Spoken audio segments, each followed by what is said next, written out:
la waayo maamulka celiya dadka deegaanka ee ehelka oo aniga labaduba si gaar ah ii damqayaan oo ay yihiin ehelkaygii oo aniga raaskii aniga iyo aabahay bay dhalay ku jiro oo qoladan kalena tol aanu naho niman irira ay yihiin oo dhibaatadooda iyo dhibta ku dhacda aanu la caadifado la damqanayno waxaan qabaa xukuumadda Somaliland iyo shacbiga reer Somaliland oo isku duuban arrinka haddii la waayay dadkii maamulka u sheeganayay inay wax ka qabtaan in arrinka nabadgelyada wax laga qabto maamulka Muqdisho ee yiri waanu ictiraafnay maamulka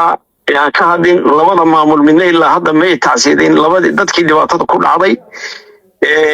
waxna kamay qaban wax qabad dawladeed dadku may helin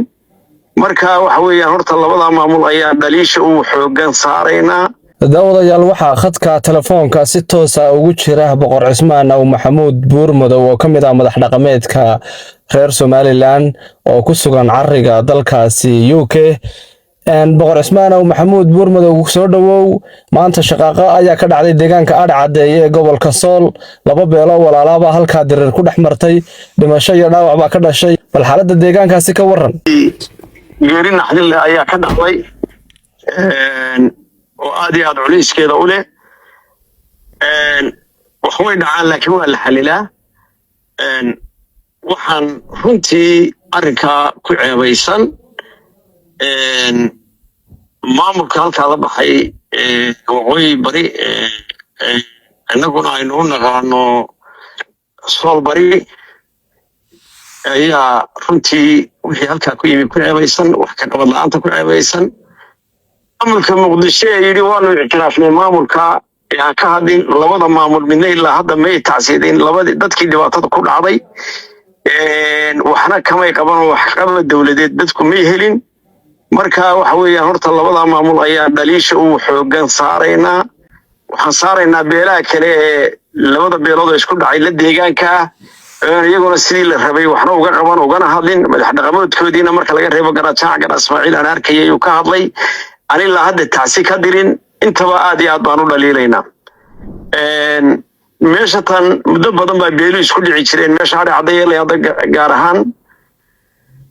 maamulka Somaliland ama dawladda Somaliland mar walba waxay geyn jirtay ciidan iyo amniga ay sugto taas lagu wada joogi jiray maanta haddii la waayo maamulka celiya dadka deegaanka ee ehelka oo aniga labaduba si gaar ah ii damqayaan oo ay yihiin ehelkaygii oo aniga raaskii aniga iyo aabahay bay dhalay ku jiro oo qoladan kalena tol aanu naho niman irira ay yihiin oo dhibaatadooda iyo dhibta ku dhacda aanu la caadifado la damqanayno waxaan qabaa xukuumadda Somaliland iyo shacbiga reer Somaliland oo isku duuban arrinka haddii la waayay dadkii maamulka u sheeganayay inay wax ka qabtaan in arrinka nabadgelyada wax laga qabto in dadka la kala ilaaliyo sidaanay dhibaatada u dhacdeen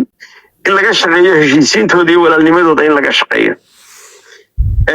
waxaan ka oran lahaa dadka dhibaatada weyn ku dhacday marka hore waa dad reer Somaliland marka xigtana waa dad niman irira oo aanu tolnahay weeye xukuumadda iyo shacabka waxaan oran lahaa wixii loo geysan la tari karayo haddii baraka ku dhacay iyo haddii dhibaato ku dhacday iyo haddii caawimaad u baahan yihiin in la gacan daryeel loo fidiyo oo Somaliland ay u fidisona waan soo jeedin lahaa waxaan kaloo soo jeedin lahaa nabadeynta halkaa inay Somaliland qayb laxaad la ka qaadato oo aanay ku halaynin dadka eeganaya iyadoo ummadii dad aan hubaysnayn ay rasaas iyo dhibaato ku socoto intaasaan runtii ku soo koobi lahaa waxaan si gaar ah ula dardaarmayaa labada beelood in maanta cid isu dhaantaana aanay jirin aanay kala maarmi doonin nabadgelyadooda inaanay cid ka sugin iyagu ay xalishaan ciddii markaa dhibta weyn geysatay maanta dee nin iyo laba way dhintaane dhibaatada weyn geysateena waa waliba dhinaca aniga abtiyada iyo aabahay abtiyadiiba bisha jaasiyaad ama reer warsame inay iyagu wixii halkaa ka dhacay ay tuurta u ritaan daahinteeda iyo wanaajinteedana ay ku bilaabaan soo jeedin lahaa iyagana boqor Cismaan dhinaca kale beelaha walaalaha ee dirirtu wali ay ku dhex taagan tahay deegaanka Adhacadey fariinta iyaga u diraysa maxay tahay cid isu keenanta ma jirto nabadgelyadiina iyo walaalnimada kala guuraysaan boqolka sano waxaan odhan lahaa qolada maanta dhibka weyn geysatay aan anigu ka soo jeedo ee aabahay ka soo jeedo ee jaacasiyaad ama reer warsame inay mas-uuliyadda halkaa ka dhacday qaataan inay xalilaan wixii dhibaato dambe si aanay dalka uga dhacdeen baan iyagana u soo jeedin lahaa